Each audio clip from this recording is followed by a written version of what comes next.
Communication is changing. Language is changing. Technology offers us ever-changing ways of creating and sharing meaning. How can educators prepare young children to be active and critical users and makers of meaning in their 21st century world? Bill Cope and Mary Kalantzis, along with an international group of educators concerned with changes in our communications environment, met to consider the future of literacy teaching. What needs to be taught and how in our rapidly changing world? What we wanted to do was expand the repertoire. All countries and educators were struggling with how to prepare young people for a world that was complex in the way in which literacy was made, and it wasn't just alphabetical literacy anymore. That was the first thing. And the second thing, in almost every country in the world, was cultural and linguistic diversity.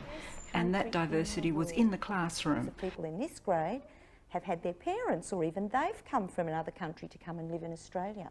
All of us who came together at that moment came from countries that were English speaking, but had extraordinary linguistic and cultural diversity within them, as well as the changes that the new technologies had brought. So, and the new technologies are impacting on English too, because although we think that the new technologies are going to make English the lingua franca of the world, that in fact that is not the case. I mean, you're having many more languages that the new technology is enabling, including a new language called Netlish, which is a variation of English that people use for emails.